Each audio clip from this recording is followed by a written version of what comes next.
Hello everyone, and welcome to the ultimate collaboration between @BadGuyWrestling and @ChannelCortez33. This is Shoots and Swerves, AEW Dynasty. I was going to say Dynamite. I've been so Dynamite review. No, AEW Dynasty 2024 review took place tonight, April 22nd. It is now April 20. It was April 21st. Now it's April 22nd because it's about 12:31 in the morning, and we are just coming hot off the heels of this pay-per-view. Jonathan, how you doing tonight? I'm doing pretty well.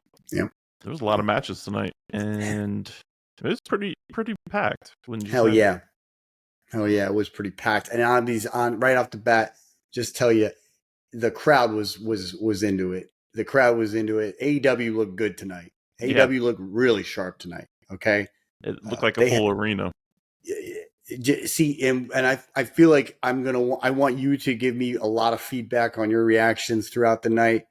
I want to really quick give you obviously, if you haven't known, just the last couple weeks with AEW has been just so kind of miserable with just the moves that they had made. Tony Khan releasing that video of CM Punk and trying to tie it to a storyline related back to the Young Bucks and FTR, and which it did not go over well. It did not work because it was totally not natural. That's not good. That's not a good thing when they try to do that. The last thing you want.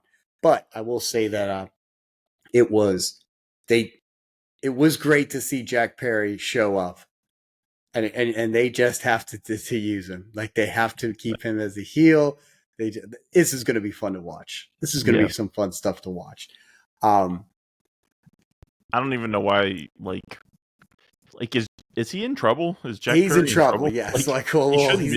He's not going to be in trouble with AEW. Clearly, he's back on. But he was borderline blacklisted from what seemed like in terms of whether or not in terms of just how is he going to, I guess, make this work. But it's pretty simple, really. Just, bring him in as a heel and keep him. He's so hot as a heel right now. If he was to, just come out and start doing it, that's the problem. Is he was working in New Japan this past several months, and then he was recently in a New Japan event that took place in Chicago, where he flicked off the crowd, and so he's hated by a lot of fans, Chicago particularly, and a lot of fans for that matter. So you got to use it, So and this storyline was almost like go away heat. Yeah, that's not good. So, but he did the right thing tonight. So so they just shipped him off to New Japan. And then they were like, all right, you can come back now. Yeah, you're ready to come back. We need you back. And they do. I mean, he's not like a needle turner, needle pusher, what you want to call it, but he's definitely going to be utilized well. If they do it right, he's going to be utilized well, and they will it'll work. But this is the most I've ever cared about him. I've cared about it, and we cared about him during All In, when he was fighting Jack Perry. Hook. His new gimmick was starting to grow on us. Mm-hmm. Just this kind of, I'm a Hollywood baby. I'm the exact opposite of a jungle boy. I'm not down to earth. I am up in the stars. Oh yeah, and I forgot about that part of it, that he was the Hollywood baby. Yeah, it's been a while. It's been a while since he's been on TV. It really is important to remember that it really is who he is, and it's not hard. He kind of looks like now, and he reminds me. This is not good either. He looks like Hyde from that '70s show. Oh yeah, with the hair. Yeah, I can't remember his name, but he has a very bad rap. Okay, he's completely blacklisted from Hollywood. He is as canceled as it gets. Yeah. And he kind of reminds me of that in that look, with his look right now. Mm-hmm. Okay.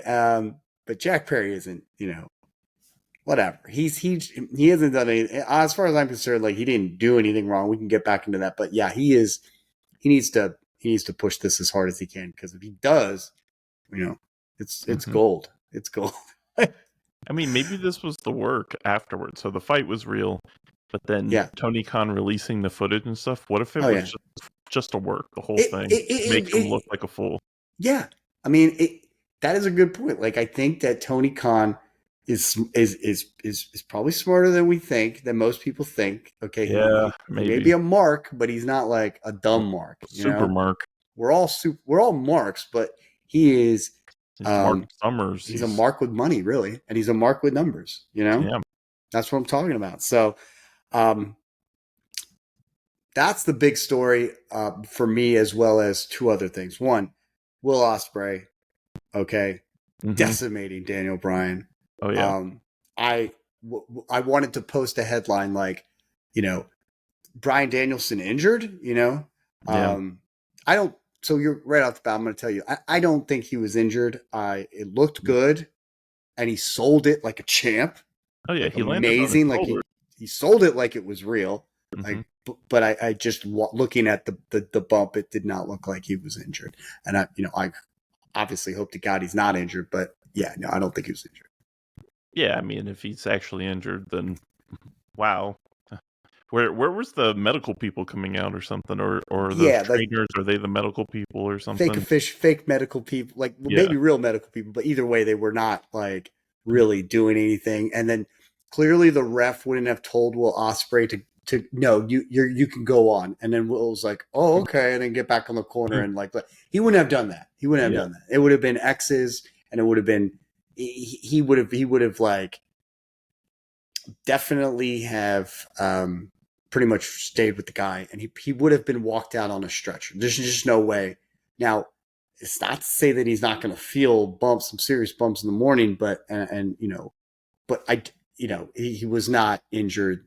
Yeah, maybe he had a stinger or something. He got a stinger, maybe. I'll give him that, but he was not just like injured, like they kind of like he was selling. I mean, maybe it was just so Bryan can go away for a while. Like maybe he is injured, but he needs to heal from something or get surgery. So based on what we're seeing, this is a chance for Will Ospreay to really show sympathy to Bryan Danielson. I'm always going to say it, but Bryan Danielson, and kind of check up on him and be like, show him respect. Meanwhile, the rest of the Don Callis family are going to be like, we're going to war with the Blackpool Combat Club. Yeah. And it's another Daniel Garcia, Daniel Bryanson angle. Yeah. Ospreay is going to be like, nah, I don't need to do that. I'm not about that. I'm not trying to do that. What are you guys doing? And that's going to lead to him splitting up with the Don Callis family and becoming a face. I mean, he's a face. He really is a face. Right now. He really is a face. Like, he's a good face. He sounds like a heel, but he's a face. Yeah. And that's going to be good. So I don't know if you know this. I mean, and it's okay if you don't. But it was obviously shown last Dynamite. Jon Moxley is the new IWGP champion. Yep. I saw the headline. Obviously, didn't watch it or anything like that. So I need to go back and watch it. But here's the problem with it. Like, I have to check. I'm so all over the place after coming out of WrestleMania. The show was a New Japan Strong show, meaning that you probably had to pay extra and on top of your New Japan World account. I don't do that. It's like a pay-per-view. It's a pay-per-view, and it's a cheaper pay-per-view, but some of them are pretty, like, they go up to like $20, $30, and I'm like, I'm not doing that. I might at least do it for this particular one because it was a good one, but I don't do that normally. I don't watch Strong. Yeah. I don't. It's like they got to pay Moxley somehow, Chris. But they definitely paid him well, and I don't think that it was. I'm okay. Look, I'm kind of torn because Jon Moxley, love Jon Moxley. He definitely deserves it. But as far as the storylines, the way things are going in New Japan, Naito has only held the title he held title for maybe 4 months, 4 or 5 months. Not bad, but not really the run that I was like expecting. I was expecting him to go at least well into the summer or even to the next year, and because this was going to be his last real title run. Right. So, and for him to lose it to Mox, okay. And I, like I said, love Jon Moxley. He's the only man to now hold the AEW New Japan title and WWE title ever. Wow. Yeah. And that's kind of a big deal because that title, that IWGP title is got a lot of history. It's not no joke. It's old. You're marking. Decades old. Yeah. Oh, I'm totally marking, but it's yeah. I can't not mark out to that. Look at me. Look at me for crying out marks, loud. Right? Yeah. We're all marks. I'm a mark for New Japan. You know this. Oh yeah. That is my marked mark. You're Marky Mark and Marky the Mark Bunch and the over Funky here. Bunch for that fucking part of my French. But anyways. Oh, I believe. So, speaking of Bo Dallas, he's coming back at one point. Oh yeah, I mean they started introducing like the Uncle Howdy kind of stuff in there. It's coming back, yeah. At the end of that documentary, that's when I started seeing it. Then the other one, so we covered that, and then of course, Swerve Strickland and Samoa Joe. Oh yeah, yeah. I'm happy. I'm loving it. What do you think? Look, there's one other match that I'm really happy about. Well, the Young as Bucks. as a bad guy wrestling, right? Chris Jericho. Oh yeah, yes. Jeez, thank you. Chris Jericho Hulk for the FTW championship. So you're gonna help me out with all that? Yes. Mm-hmm. Because I was kind of all over the place tinkering around with Riverside, but I was watching it and I got on the phone with someone talking about colleges with my nephew's my niece's graduations and shit like that. I'm like trying to keep everything together at the same time watch this damn show. But I did enjoy that. Mm-hmm. Yeah, he just basically knocked him out with a bat and yes, he sung him. The best is when he's holding the title. It's like he's won. It's like he didn't mean. He's like, I'm sorry, but I have to do this. Okay, yes. And I loved it. I couldn't. I just popped when I saw the his name, the Learning Tree. Chris Jericho. That was the best part about this whole new gimmick that he's created. The Learning Tree. Lionheart, but he is the Learning Tree. Yes, he is the Learning Tree now. He's been a wizard. When this happens, I mean, it's like the good guy wins or whatever, the youngin. But in this one, they're just like, fuck you. Mm-hmm. Fantastic. Yeah. Every time you think this guy is done, he comes back with some more shit to just entertain us. I had this thought that he's like the next generation of Ric Flair. He's going to be wrestling till he's 80 something as well, and hey, man. He loves it so much. It seems like. Hey, as long as he can do it and entertain me, I'm always going to be cool with it. I'm never going to say I don't care. If you, I was not. That was not a negative comment. No, I know, but people might take that as a negative. People might think that as a negative. Like, oh man, he needs to retire already. Really? Well, the day he stops putting asses in seats is the day he can stop. He can retire. Yeah. People need to learn that. I don't know what the hell people are talking about when they say that. Yeah, this guy's killing it still. He's not the world title holder, but he's Chris Jericho. Now he's the FTW title holder. He's the world title holder.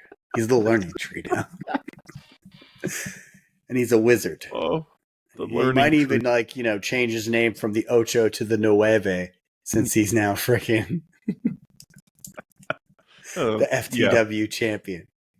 Yeah, for sure. I don't know. He's gonna start seeing some random shit, and I love it. And he's gonna put it on T-shirts and sell it. Oh yeah. When he goes heel, he goes all out. He does. He really does. And I love it. I love the. It's good stuff. So let's get down to business. Let's take a look at this card because I told you we were on the when we were texting. I was like, okay, I'm starting to check out some of the the pre-show, you know, the 0 hour. I saw a little bit of Matt Sydal versus Trent Beretta. You know, I saw. I didn't watch too much of it though, because one, Darren and I started watching. You know, I was like, we don't have to watch all of this. This was that match wasn't really doing much for me. Yeah, I mean, it was a pre-show. Trent Beretta defeating Matt Sydal. So I was like, let's watch something before I go to the computer and start watching. We started watching this show called Reindeer Baby. It's on Netflix and pretty cool. Check it out. Okay. You might like it. The other one, well, I got to check out this other one. But the other thing that I was been doing, just, you know, before we get into it, was I have been playing, and I haven't been playing video games in a long time, but I got to talk about this game real quick with you. The Fractured But Whole. South Park. Yeah. The South Park game. It's pretty old. It's several years old, but now it's like free available on the PlayStation Plus accounts. Like you can just get it for free. Yeah. I tell you, man, this game was so much fun. JRPG, turn-based game with some point and click and open world. But this game is just a South Park season. It will make you die laughing all the way through. So it's just, I've never been more invested in it. I haven't been this invested in a video game probably since like when I was playing like Days Gone and The Last of Us and Uncharted and Dark Souls, obviously. But I just haven't been that invested where I'm like, I got to go back to this game like right now. I love it. I enjoy it so much. But anyways, that's what I've been doing today leading up to this pay-per-view. That's all the reason why I mentioned it. But so we stopped with the pre-match card. But I did see that, you know, Orange Cassidy and Katsuyori Shibata defeated Shane Taylor and Lee Moriarty. Yep. Shibata's been like took beatings from Danielson and Ospreay. And it kind of let me one up you, like whatever you can do, I can do kind of thing for the build. And then the trios titles being unified. Thank God. Yeah. The Ring of Honor trios titles and the AEW trios titles. God, thank God they're gonna be just unified. And the Bullet Club Gold defeated the Acclaimed and Daddy Ass. I don't know how you feel about that. But, moment of silence. Yeah. You know, just moment of silence for Daddy Ass. And the Acclaimed. I never got him to scissor me. Yeah. Well, you can't do scissor. Yeah, especially with the loss of those titles. I mean, I don't know how great a scissoring is going to be. I mean, I'll still take it, but yeah, I think you have a point about them. Yeah. So let's start off the top. Kazuchika Okada versus Pac AEW Continental Championship. Your thoughts? Oh well, so you know, as start of the pay-per-view here, going in there. You know, I've seen Okada a few times with you specifically, at you know, even live shows, stuff like that. But he looks that damn good. He is really that good. So I don't watch, you know, New Japan very much, obviously, and it was just a matter of time. I was just waiting for the beatdown on Pac or whatever he is. I almost called him Neville, and and like, you know. I mean, yeah, he looks awesome. He really does. I love it. Yeah, I will say the match I felt like didn't really take it to fifth gear, but it was the first match. It was good, but it was like they clearly weren't planning to give them that much time. But like you said, he has this approach to wrestling now that he has not always been doing. He was doing in New Japan last year. He's been building up to be a heel since he was in New Japan. He wasn't a full blown heel there, but he was like, it's his tactics. He likes to get wrestlers outside of the ring, hit them with DDTs and do that neck breaker, and then he just hits you with the lariats. He's a beast at doing it, and it's a pleasure to watch every single time he does it. Because, like you said, you're waiting for see him just beat the shit out of Neville and Pac. And Pac's not a he's no pushover. No. The guy's a beast. But that is how good Okada is. Like, I mean, he pretty much looked like a future title holder, not the continental one, but like the main title. He will be he will be the AEW champion sooner or later. Like, probably sooner than later. Yeah, because he does somehow manage to make everyone look like they're beneath him, even though even if they're not. Like Pac's amazing, but like, and he's a beast. Like I said, like he's like 6'5" or something. But Okada, yeah, he's like what 6'5", 6". He's a tall. He's a big dude. Like he's like a kind of even bulkier Randy Orton. He's like Randy Orton like years ago when he was a little bigger. Yeah, he's a bulky dude. That is a perfect comparison. Is a bulkier when Orton was bulkier, and can hit the perfect drop kick just like Orton. Can do certain moves that are just always look good, like look like they're sick. And he's like, yeah, this guy's a killer. And that's what he did to Neville. And I like that. I really did enjoy that. And I like how Taz was kind of selling on like him working the neck. And I'm like, yeah, get ready to see more of that, because that's really what he does in the ring now. This is my favorite Okada too. This is what's funny, because I wasn't into Okada. Okada is the John Cena of the New Japan. Is he? Because this guy looks like he's like one step away from Yakuza or something. Exactly. Yeah. It's awesome. And he's like, he's like John Cena. I feel like he got better with slowing things like over time. He's gotten better. And he's not so much like super Okada or super Cena. Like where it was like this guy's never going to lose, but he does lose sometimes. But now he's in AEW, he's not losing. You won't see him lose anytime soon.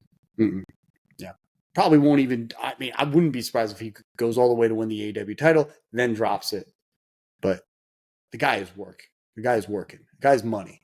Okay, yeah. So, very happy with that match. Always looking forward to seeing more of that.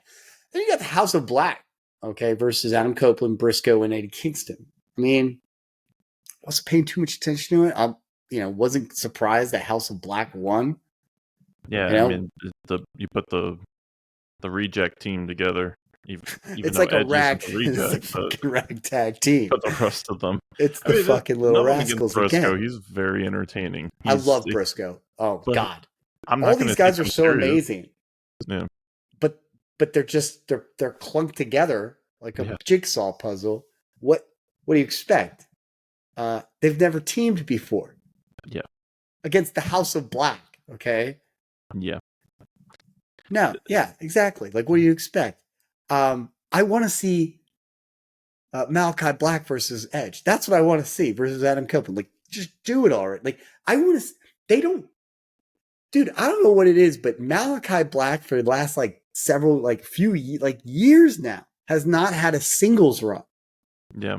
That's like criminal, in my opinion. And they're not really giving him that much storyline either. No storyline, no build, no investment. Even though the guy is like the biggest badass, there was a time when they were pushing this guy so hard. He even beat the crap out of Cody Rhodes. Yeah. Like, where is that Malachi Black? And I hope that's what we're going. Like, give me an Adam Copeland versus Malachi Black. I like Brody King, but he's great, but he's not Malachi Black. Malachi Black is clearly the guy. He's like the one with the personality, and he's got the promo skills. And Murphy is Buddy Matthews. Obviously he's like amazing, but that's not. But he's the third guy. I mean, he's the third guy. He's like he's the smaller assassin, and he's not the promo. No. Brody King is the muscle, is the bulk, but again, no promo. Yeah, Malachi Black has it all. Yeah, he's a beast. But I love Mark Briscoe. God, I miss Jay White. I've been going back to the promos, man. If you go back to the promos, I don't know if we've talked about this before, but I don't care. Go back to the promos, watching Briscoe's old ROH Briscoe pro. Just type it in YouTube, Briscoe promos, and you will get some of the greatest promos you will ever see. Okay. in the backwoods of like just fucking I don't even know, like upstate New Jersey or upstate New York. Jamerson's uncle's exactly wheel party. Like just backwoods, and these guys will be like smoking blunts and talking about like who the hell they're going to beat the crap out of. And what's so amazing is that you believe them.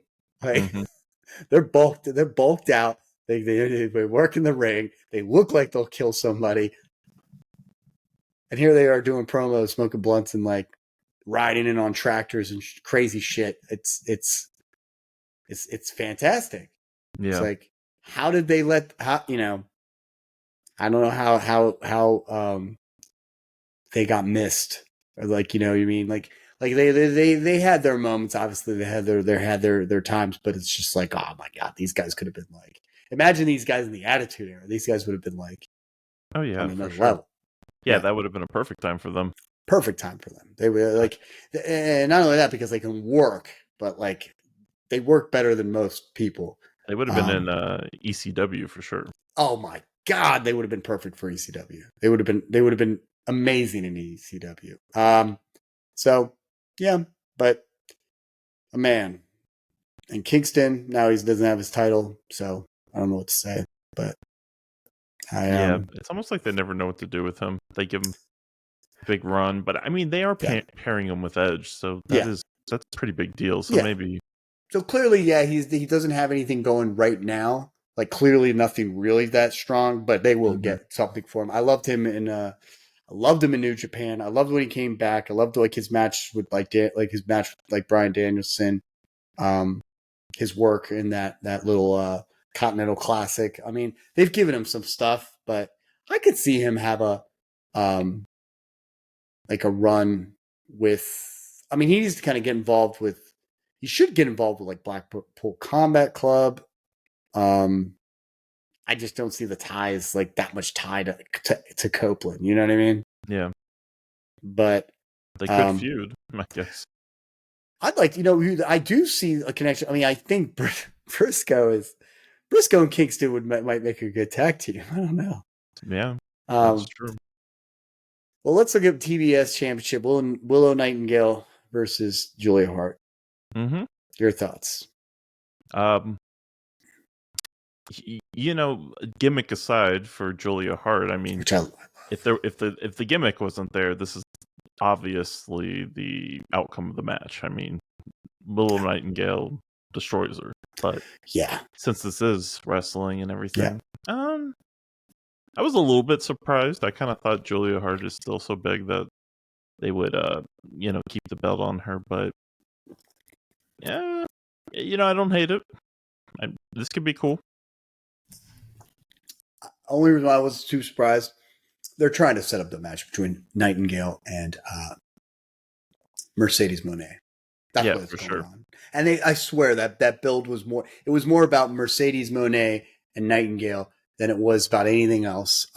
It was Mercedes Moné feuding with Julia Hart or feuding with Nightingale. So it's just like whoever this person wins is going to be feuding, and it made more sense for Nightingale since they have a history. Since Nightingale actually defeated Moné for that New Japan Women's title. But did it ever have to be for a title? I mean, the storyline was there already. You're absolutely right. It could have been, and that's the thing. Like they could have done something where Moné tries to help, somehow botches something, and Nightingale loses the Hart, leading to a grudge match, and then keep the title on Julia Hart. Yeah, I think Moné is bigger than the TBS title. She doesn't need it. Well, I think Moné is bigger, and then you have Julia Hart's probably bigger than it at this point. Yeah. But the person who isn't bigger than it is Willow Nightingale, so maybe putting the title on her makes her a bigger threat. Like that makes sense. Some actual. There you go. Credibility. We'll say. So there's that. Yes. I love Julia Hart though. I love watching her. I think that's crazy how like that gimmick morphed over time and became so good. I liked it from the beginning, but I just didn't know how far they were going to take it. And the farther they took it, the more I liked it. I was like, okay. Oh, yeah. First she came out and she had that red heart or something right here, and like It wasn't bad, but I was skeptical. I was like, oh, I could see this becoming corny so fast. Mm-hmm. But then it kind of got darker and darker, and it's one of the better parts of the show. I mean, it's still another House of Black type of thing. I always stop and watch Julia Hart's like she can move, she can go, she can move in the ring, and she's got the look, she's got the gimmick. That's all you need, you know? Yeah, for sure. Like, and I look forward to seeing Nightingale and Mercedes Moné just to see what they can really do and to see where they take it. But I'm more interested in Julia Hart. Still, I wouldn't mind seeing her beat the crap out of Tony Storm. Like I'm sorry, I'm still not. I don't know what it is. I'm not. We'll talk about Tony Storm, with her match, but I'm not sold on it. I think it's funny to a certain extent. I like it to a certain extent, but I'm like not all over it. Like some people are like just marking out for it. Mark. Just over. Marking it over it. Mark Wahlberging all over that shit. They love it. Mark Zuckerberg. Yeah. Yeah, she's I go back and forth from being like, oh, this is hysterical to this is terrible. Like back and forth. Yeah, and that's the thing is that like unless you watch her unless you watch all her stuff, you can't necessarily catch the good stuff. Like I've seen certain stuff and I'm like, okay, that's kind of funny. Like I get that. Like that's good. But then like most of it's just like I'm like zoning out. Like, okay, so because all she is some Marilyn Monroe, wannabe at the end of the day. I think her best stuff has been more recently, like the last couple months Good. or so. Yeah. But I think most people have kind of like been like, no, already. They're already like, I'm not buying this. So yeah. She has been able to develop the character a little better. So it's not so awkward, but it took a long time. Yeah.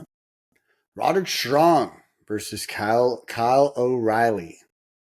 What did you think of this match? International Championship. It's fine. I mean, I still find myself not really caring about Roderick because Strong. It was mostly just a match, two guys that can go, but no real build, not much of a build. I mean, Kyle O'Reilly, that's fine. I didn't even care when they had their tag team going with Bobby Fish or whatever his name was. Yeah, it was Kyle O'Reilly and Bobby Fish with Roderick Strong sometimes coming. I mean, and it just, I don't know. I just never really.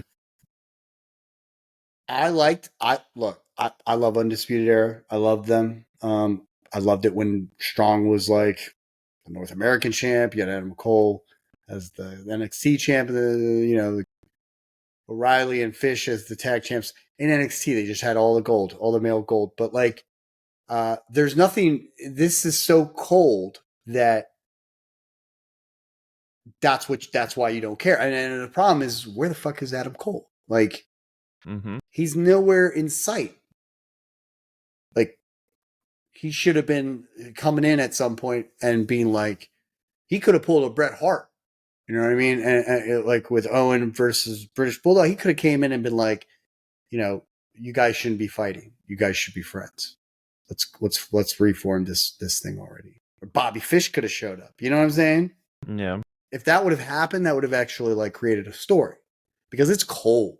Like, it was okay. It was, I mean, it went from Adam Cole basically being like the biggest heel in AEW after, causing MJF to lose the title, to him being non-existent. And now his people that are related to him are even like not making much of it. So what the hell's happening? Yeah.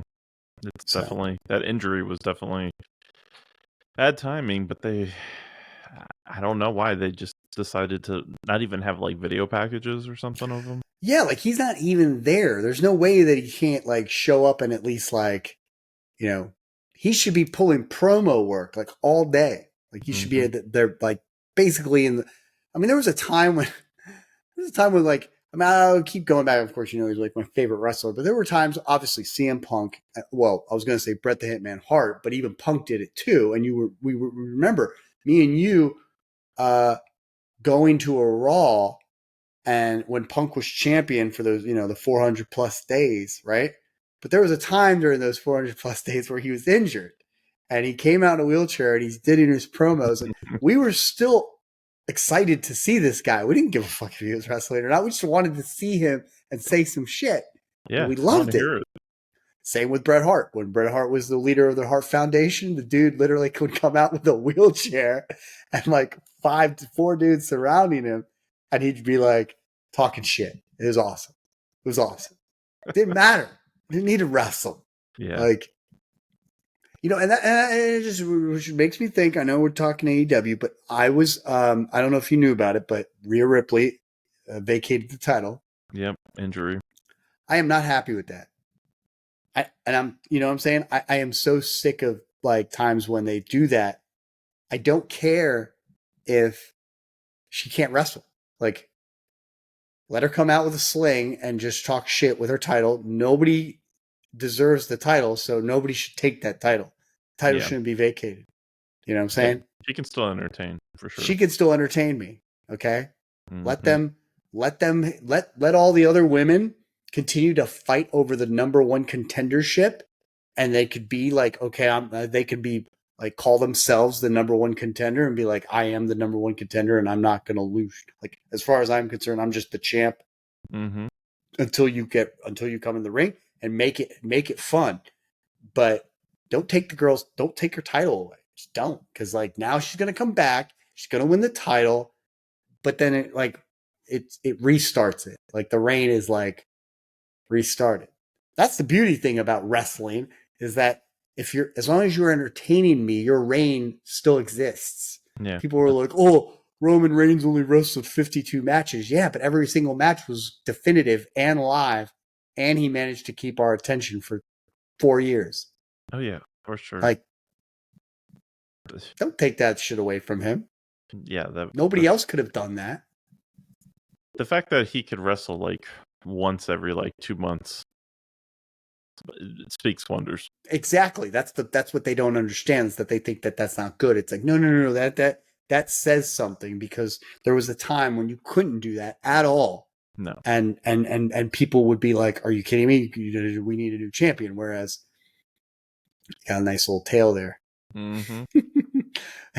Whereas we are like, oh, just keep the title on him and all is right. All is right with the world as long as he is champion. Yeah. But yeah, same. I'm telling you, Ripley shouldn't have lost the title. But anyways, shouldn't have vacated the title. So we got Jericho. Speaking of titles, the FTW Championship. Chris Jericho defeating Hook.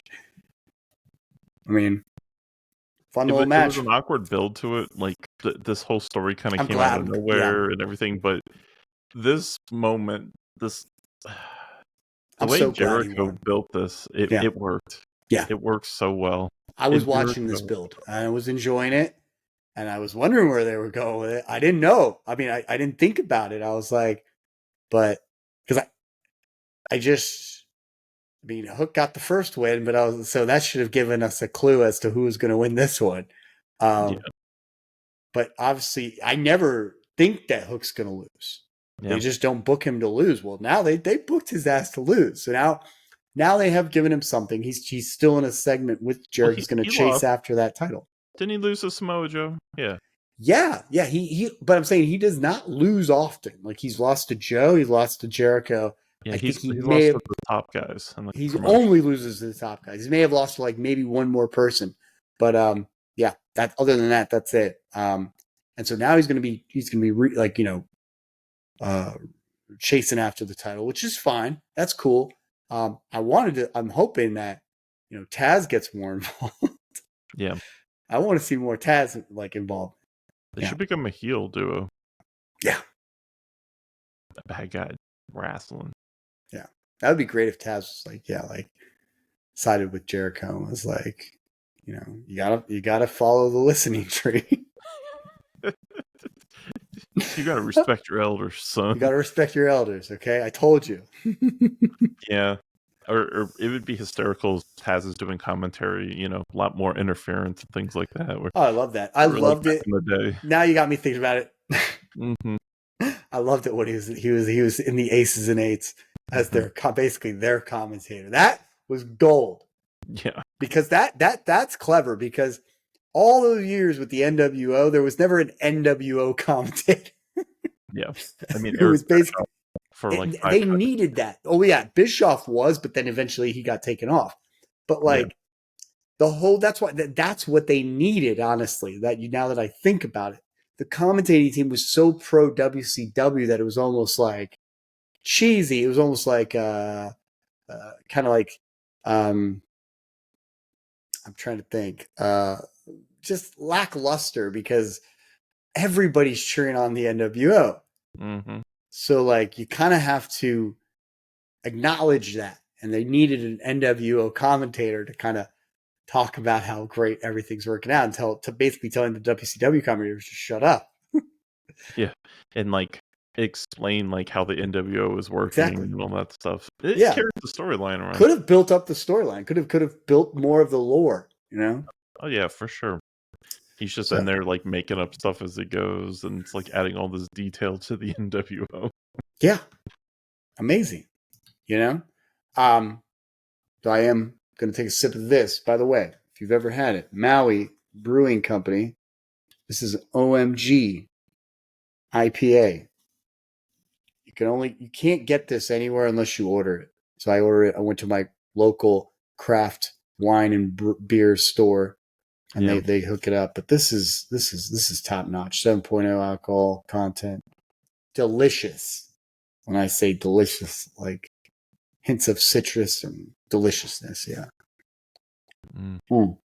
So delicious. Yeah. So citrus. Hey, I got to reach out to the people in YouTube land. If you haven't already, make sure to subscribe at ChannelCortez33 and at Bad Guy Wrestling. Okay, this is the collaboration, the greatest collaboration in all of the IWC. This is Shoots and Swerves.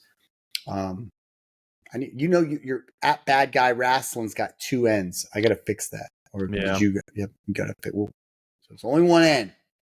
Only 1 N. Only one.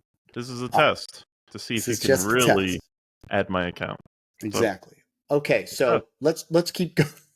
Let's keep going with AEW's Women's World Championship Timeless Tony Storm defeating Thunder Rosa. What do you think, Jonathan? I like it.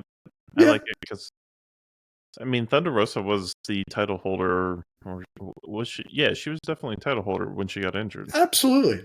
That's great. But I don't know. I don't feel like she's been back long enough for me to care. No, but I think it's great. I see where you're going with that. Like this kind of more so, gives credit to Toni Storm as the champ, defeating the person that never lost it. Yeah, I get it. I mean, I would have kept them apart for longer, and then maybe another month or two. Yeah, and then brought it back in, and then had Toni Storm drop the title to her. That's what I would have done. See, I would have kept them away for a little bit, but I honestly, even though I'm not like the biggest fan of Toni Storm, I like that she beat the champ, in the people's eyes, because it credits her reign. It signifies it. It gives it legitimacy. Legitimizes her reign, because if she loses, Jonathan, then Storm's whole reign was pretty much worth nothing. That's the way I see it. Yeah. I don't like that. This is why I can't stand that Rhea Ripley had to drop the title, because whoever wins that title is just holding it for Rhea Ripley. Yep. Whoever wins that title is just a transitional champ for Rhea Ripley. And you never know what could happen. Who gets hot or whatever. Like, You're right. There's no guarantee that they ever get back to it. What's up? There's no guarantee that they get back to Rhea Ripley. So here's and on that note, if that happened, I mean, like I could see someone like a Tiffany Stratton, right, win the title, then eventually Ripley comes back and somehow messes it up and loses, so it does legitimize her reign. Yep. But then down the road, Rhea Ripley comes back and wins the title. She's going to win that title back. Yep. The fans love her. She's probably going to become a face and probably distance herself from the Judgment Day. Yeah. Which I don't like, but that's why it was going to happen. Yeah, I could see that. Yeah. Joins them in key moments or something. Right. Man. And as far as the Judgment Day is pretty damn white hot right now, as far as I'm concerned. They're like right where they need to be. Oh yeah, they're finally like the legit stable that's like running Monday Night Raw. Yeah, they are running Raw, and they are legitimate stable. Right up there. Even Dominic is like not as much of a joke anymore. Yeah. I think I've always down. Obviously, the beginning, it was kind of hard to watch him, but for the last couple years, Dirty Dom, man, he can work. I love Dirty Dom. Work. He's not a great character. He's a great character, and he's great. He's very entertaining. And he's getting better. He just keeps getting better. You know? He only really needs to get a little bit better just to be like average in the WWE. Yeah, exactly. So he's gotten there. I mean, I foresee him winning tag titles. I'm thinking with JD McDonough, aka the Dirty D's. The name that's patent right pending, right? Yep. The Dirty D's tag team Raw tag team champions. Oh yeah. Or they just he becomes like a cruiserweight guy because Mysterio isn't small. I mean, he's kind of scrawny still, but not. He's kind of thin, but he's not small. No, he'd be big. He'd be pretty big. Yeah, that's why I can see him working tag team match, and then Finn Balor wouldn't get another run with the Intercontinental title, and Damian Priest having the title. All of them have the titles, but pisses me off that Rhea Ripley's not there because now that kind of messes that up. But yeah, I think hard work. Balor needs something, and all he can do really is the Intercontinental title. Yeah, I'd be down with that. That'd be. Yeah, he could beat Sami Zayn. Man. Yeah, exactly. Like they're trying to push for this feud with Chad Gable and Sami Zayn and Gable. A lot of people are talking about Gable winning the title. I don't really necessarily see that, but it obviously can happen. But like what I was thinking was that Balor was going to be the one to beat Zayn, and then Gable was going to defeat Balor, and that Gable was going to remain a face. I don't see him as I feel like he's a good heel. Oh, sorry, a good face. Sorry, good. He's a good face. Like, So I don't think it was a great idea to switch him just because he was pissed off about the title, about not getting the chance to win the title. Don't think it was that great of an idea. Yeah, but whatever. Well, Ospreay versus Bryan Danielson. They build. Okay, so I wrote this down in my notes. They come out. This match.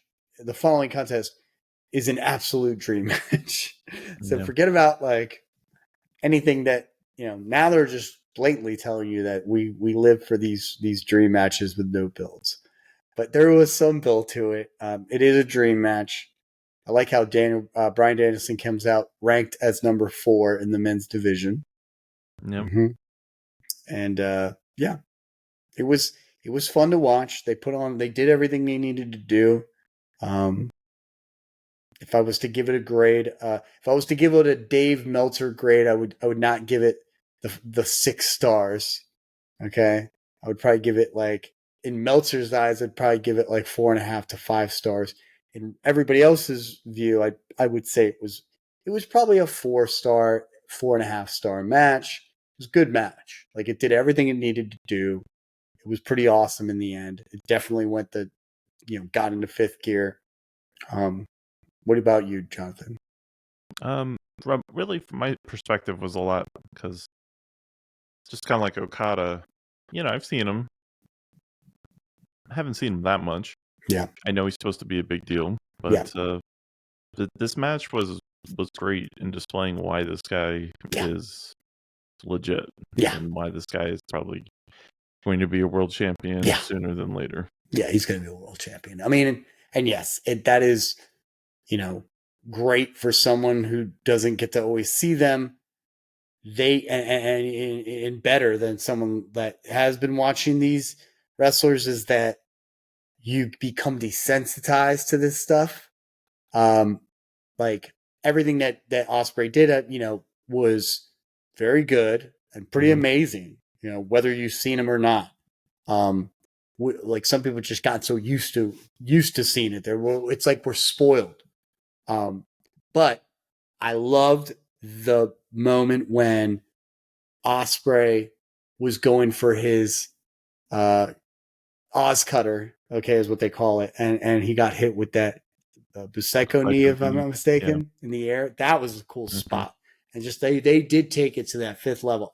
They're doing things that like you wouldn't normally see between two guys unless they were guys like Danielson and Ospreay. It was really incredible. So I was very he's happy. Like a gymnast. Yeah, these guys are like going full speed gymnast, and yes, they are like gymnasts.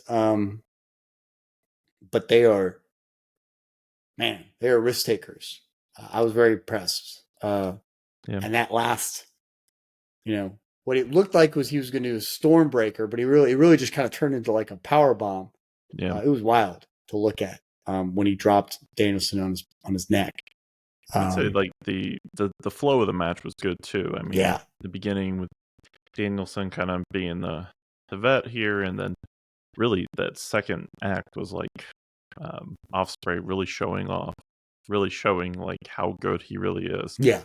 And then you get the the typical like kind of like fall where like the vet comes back and like he's in control, and then the young buck has to like really rise to the occasion, and like so it was great. It was great in that aspect. It was riveting, and you just kept knowing that Danielson is that good that he's going to keep coming back.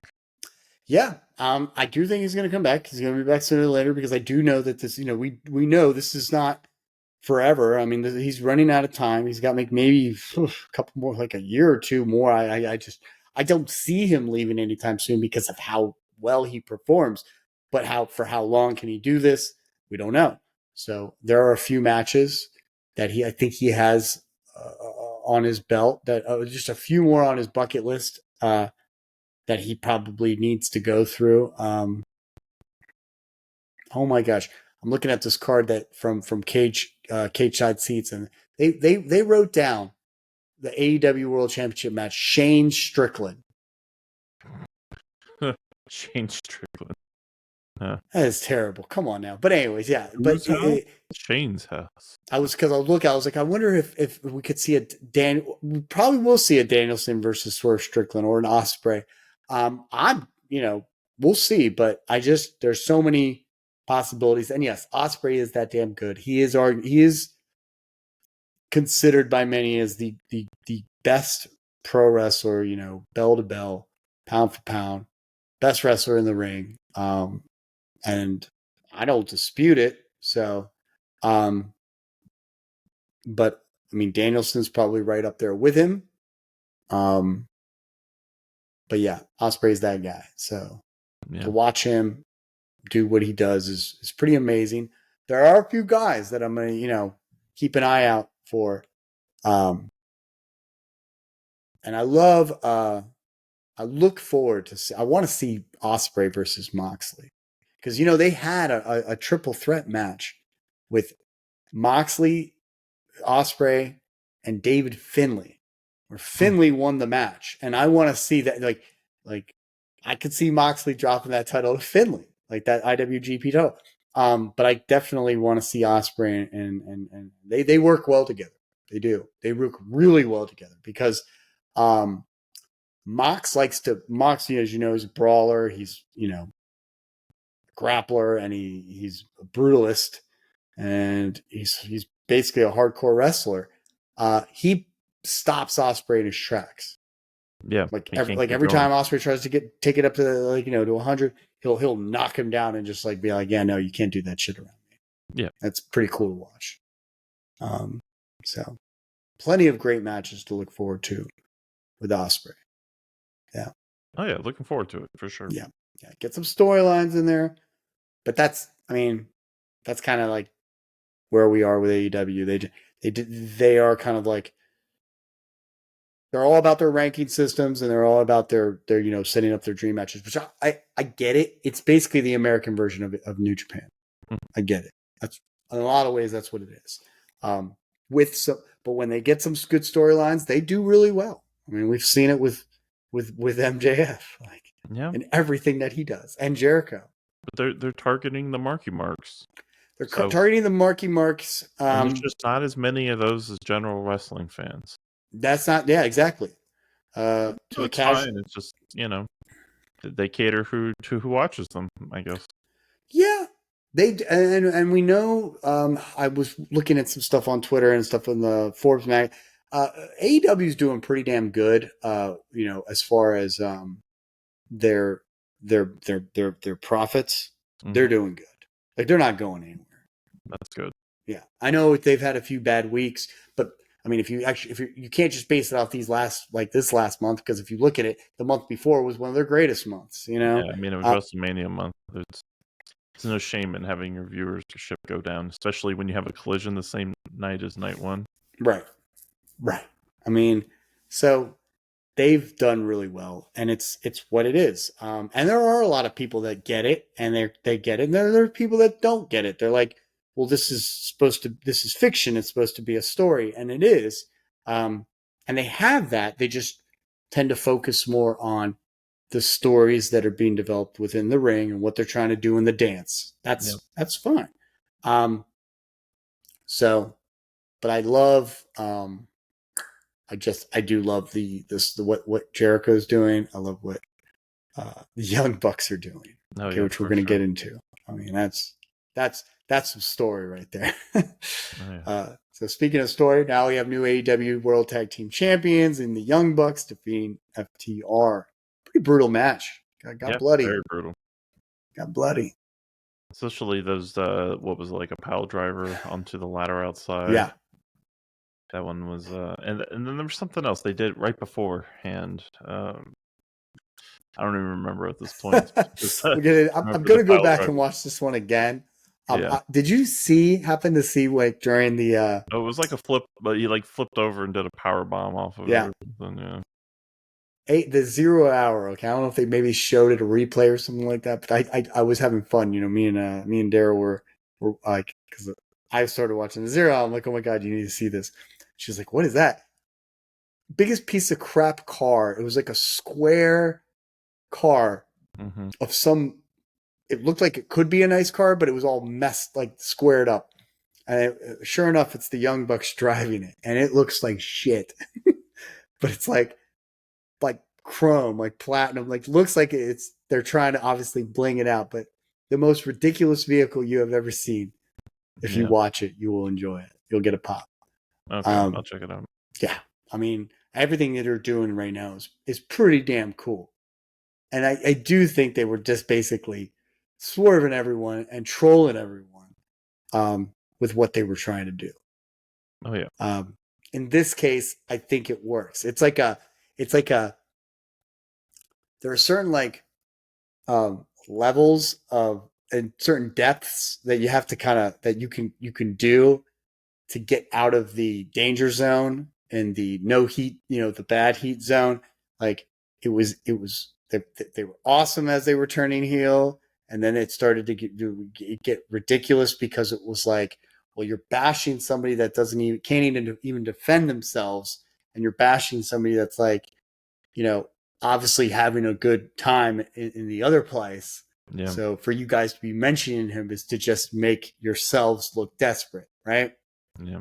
But then going even further with it and bringing in Jack Perry and then the connection to FTR is again, it's kind of lazy and it's kind of a little unconnected. It's reaching, but now with FTR with Jack Perry, it's gotten a little bit better because it's coming back to just focusing on AEW.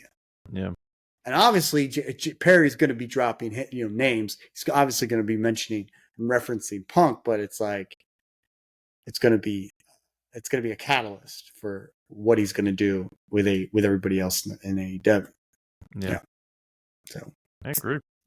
Gonna be fun. Big win for Jack Perry, Jack Perry, Jungle Boy Jack Perry, just Jack Perry. And the final match, AEW World Championship, Shane Strickland,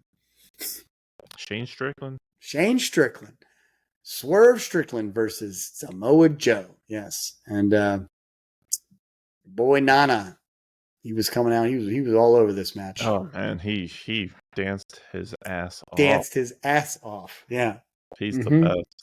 I was thinking he's the hype man. He's not even just a manager. He is the hype man. Yep. And like he gets it going, especially with his moves. I mean, I like how like he had that new kind of like pre-intro thing, and like there with the it was fun with the Black Panther and then putting the robe over him, and he wasn't and Nana wasn't acting goofy at all. But as soon as the music drops, I love it. I gotta see that. I love it. I loved it. I mean, it's amazing how far they've taken it. I'm just like, man, I've been waiting and waiting for this guy to win, and I just did not think it was going to happen tonight because like I said, Joe is like, he really, it just kind of feels like he's just started being champion. Yeah, but he's been undermined by the whole Cowboy Adam Page and now you got me second guessing Shane Strickland. but you're right. Like Swerve and Hangman were kind of stealing the show. Yeah. I just thought maybe you just have a few more runs, but it does go to show how ready Strickland was to be champion. He was ready. He's been ready. I've been saying it. Like the guy was just the one guy that I just wanted to see when I tuned into Dynamite, since MJF left. Oh yeah. Like, I enjoy like a lot of different wrestlers, but it's his time. It's like, I didn't see anybody else that was on his level, and this shows. And now you got, there are quite a few players that are, obviously at his level. Now you got Ospreay. Now you got Okada. Those two guys are basically the ones that he needs to be watching out for. Yeah, and I think it actually even helps if MJF comes back anytime soon, because now we're one person removed from Samoa Joe. MJF doesn't have a beef with Swerve, and so they can kind of keep them apart for longer. Like if Samoa Joe was still champion, he would come straight for him. Right. I think that MJF comes back. He's going to go after Joe. He's going to go after Adam Cole too. Yeah. If Cole can get healed already, but man, I don't know when he's going to come back. And what sucks is that here's ironic because WWE wanted to keep Adam Cole as a manager, right? Which obviously probably pissed him off a little bit. And he's a great worker in the ring. He's incredible in the ring, as you know. But what's interesting now is that he is injured and he's not even doing that. Yeah. I mean, I can't stress enough. Not being wheeled out, but I guess he's not going to be wheeled out anymore after tonight. Yeah, he needs to come back. Yeah. I mean, he got up out of the wheelchair tonight. So. Oh, he did. Okay, good. Yeah. Good. Yeah. Yeah. So he'll be back very shortly. Yeah. That's good. Yes. Yeah. But yeah, it looked to me like Joe was going to win this. Like first half, like it just looked like it was another beatdown. It was just Joe doing his job. But then I started to notice that Swerve was kicking out of things that that yes, it's a big match feel. And he was kicking out, so I'm like, okay, well, that's good. They're not making it easy for Joe. But then I started to see Swerve kind of take over in the momentum and the pacing, like just things that he was doing. And then when he hit that Swerve stomp, it was on point. And I was like looking at it, and it was 1, 2, 3, and I was just like, whoa, out of nowhere. Yep. Like I did not think Joe was going to just like that. I did not think I thought he was going to kick out. I didn't know like what the finish would be, but I was pretty confident that Swerve was going to come into the championship. That's great. It was kind of like how Daniel Bryan almost got pushed to be the championship just because of the crowd just being so over with him. And, the guy is over. That's the thing. He's so over. Yeah, it's like what they didn't do with LA Knight. Right. It's exactly right, because like when you have a guy who's so damn over, you need to pull the trigger and be like, you need to get him while he's white hot. Yeah. And do not let him lose. You know, like you know, you push him like Austin, you know what I mean? Yeah. The guy was over, okay. You don't want to put the belt on him just yet, okay. But just keep him away from the champion. Yeah. Until he's ready to fight the champion and win. I think they should put another like big guy right on him. Not like physically big, but like another big name. Like immediately. Don't even throw him any like softballs or anything. Like try to legitimize his reign as soon as possible. You're talking about Strickland? Yeah. Yeah. He's gonna have to fight somebody. I mean, it's not gonna be Danielson. But yeah, I could see it be a bunch of different people. I mean, there's so many options. I could see him fight Eddie Kingston. Huh. I could definitely see him go up against Adam Copeland. I mean, it's probably going to be Hangman, right? Definitely could see him go after Hangman. Yeah, I could see that with Hangman, but I don't see Hangman winning. No, I don't want to see him win. He's a heel. Hangman's going to be a total heel. Yep. Could see him go up against all sorts of guys, just like all up and down the roster. But eventually, yeah, it's going to come back to Ospreay, Danielson, MJF.